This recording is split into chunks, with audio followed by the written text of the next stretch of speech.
Eco Money on Money FM 89.3. Singapore has once again emerged as the ASEAN leader in energy transition efforts for the second year in a row. That's according to the latest annual survey by the Sustainable Energy Association of Singapore. However, nearly one-third of energy professionals believe the city-state's renewable energy targets need more aggressive action. 95% of respondents ranked Singapore as a top performer in the region.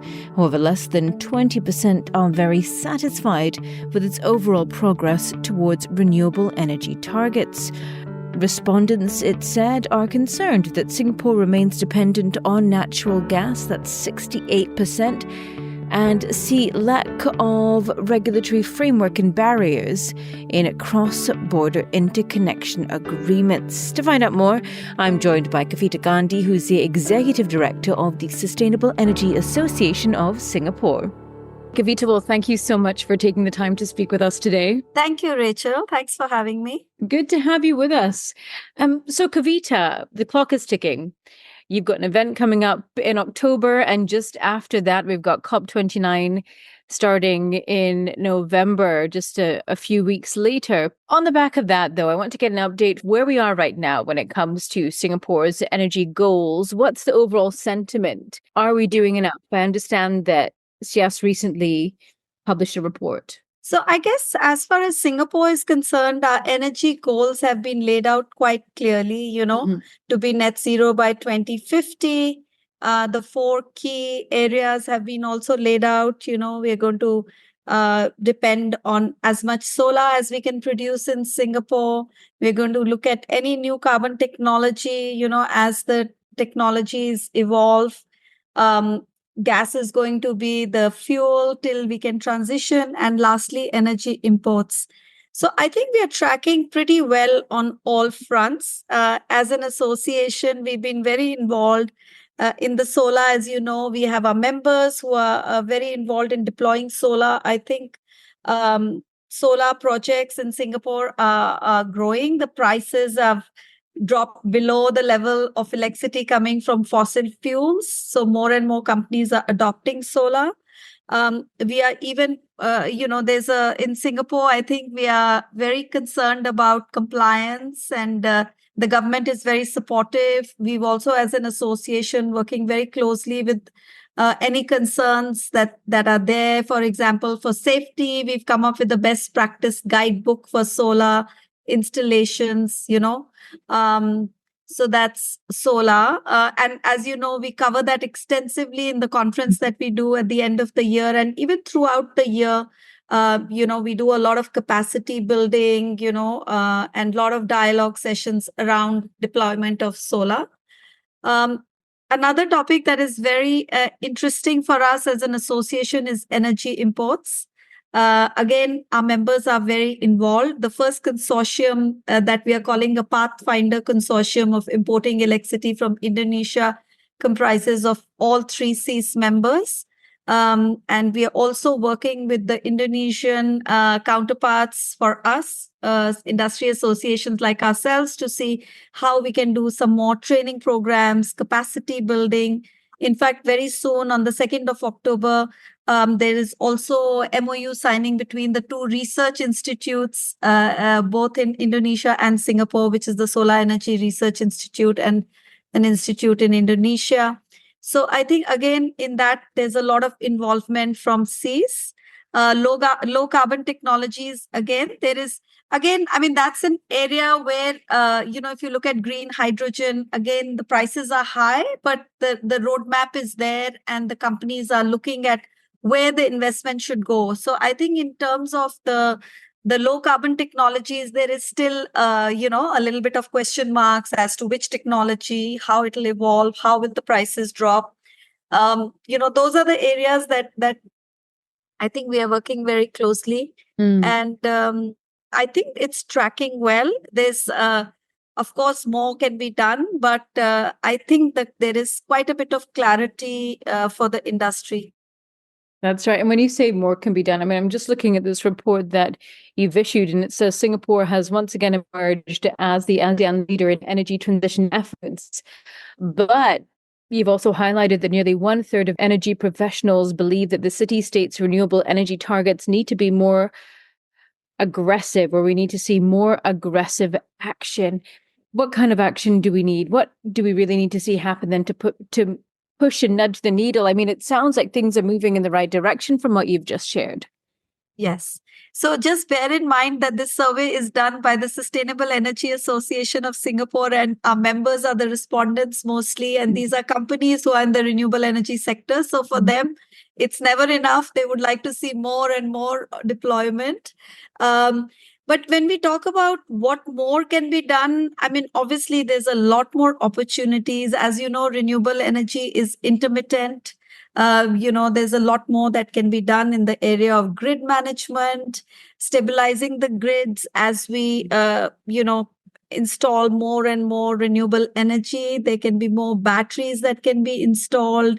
There's lots of softwares that are available now to manage all this and to optimize, both for the sake of environmental to reduce our environmental footprint, and also from the economic reasons.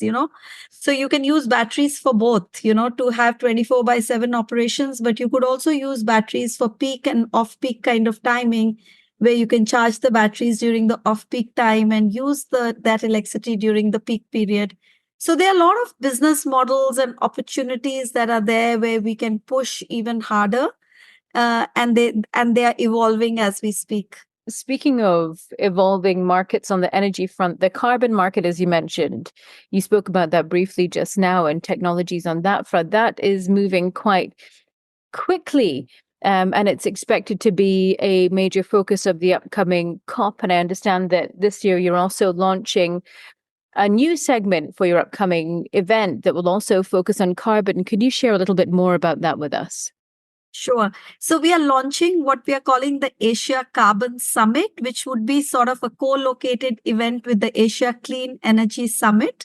So we started ACES about 11 years ago, where we felt that the renewable energy sector was just evolving and, things were beginning to happen. And we worked at it for the last 11 years to continue the conversations, to bring the stakeholders together, to put the policymakers in the same room as the project developers and the financiers. And that seems to be working very well. We are part of the Singapore International Energy Week. So we thought, let's also shine a spotlight on the carbon markets, which is a very important area, because however hard we work in terms of switching to renewables, there will still be some portion of it that would need to be offset with maybe carbon credits. For one, we would also need to decarbonize some of the hard to abate sectors.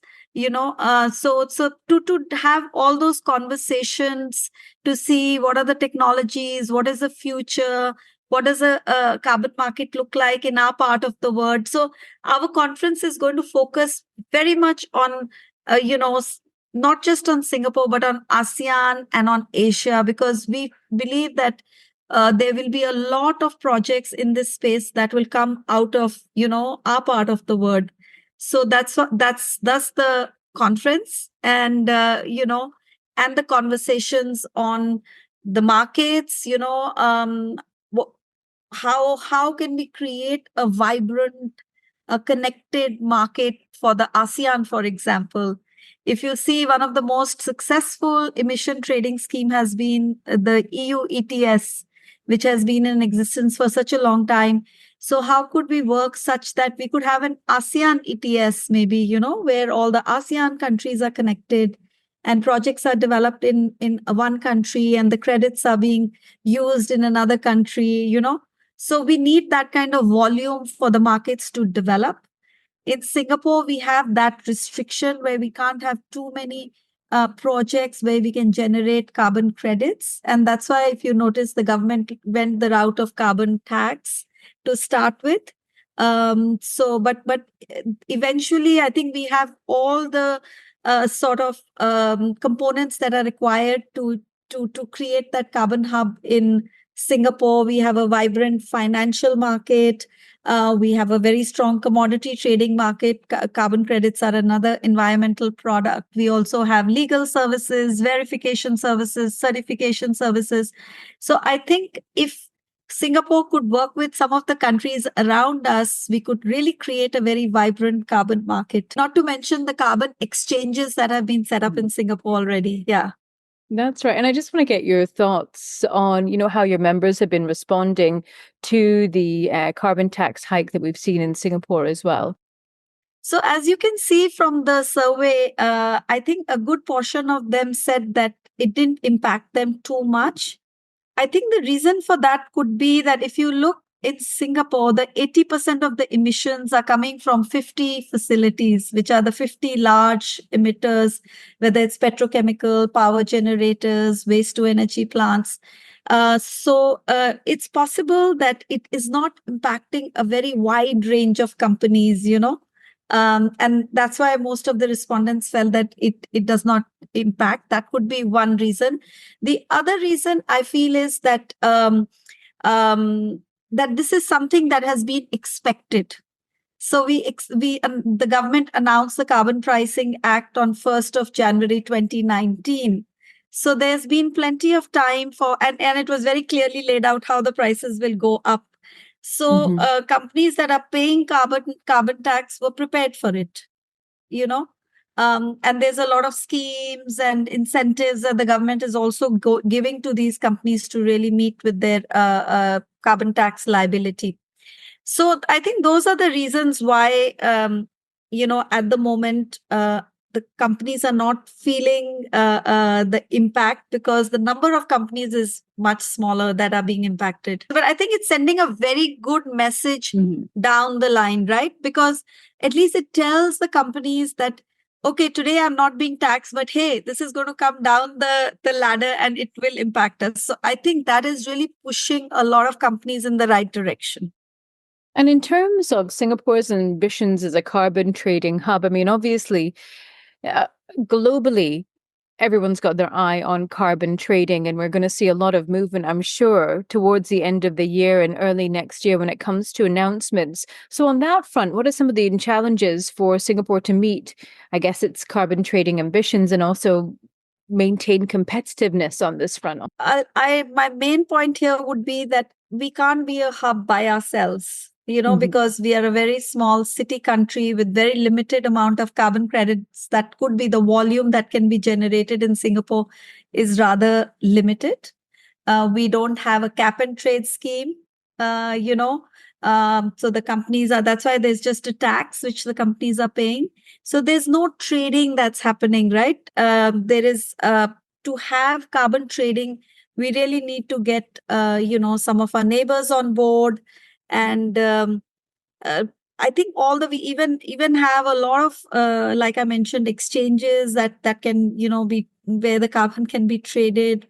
And the ambitions are there, but at the moment, we don't see the kind of volumes that we should be seeing, or it will slowly build up to the level where Europe is, because look at how many years they have been trading the markets, and it takes time for these kind of markets to develop. And we do have markets for other commodities. So basically, we feel as an association that, yes, this will happen. But at the moment, I think it's rather limited. Wonderful. Thanks, Kavita. So just very lastly, before we let you go, just remind us the dates and the venue and how people can find out more about the event that you've got coming up in October. Yes. Wonderful. So we have Asia Clean Energy Summit that's happening from 22nd and to 23rd of October. And then Asia Carbon Summit that's happening on the 24th of October. And we have many other partner events. And anybody who is interested in this sector, I think this would be a wonderful time for them to come and share and learn and, do business. Wonderful. Well, Kavita, always great having you on the show. Thank you so much for joining us today. Thank you, Rachel. Thanks for having me. That was Kavita Gandhi, Executive Director of the Sustainable Energy Association of Singapore. I'm Rachel Kelly, and you've been listening to Eco Money on Money FM 89.3.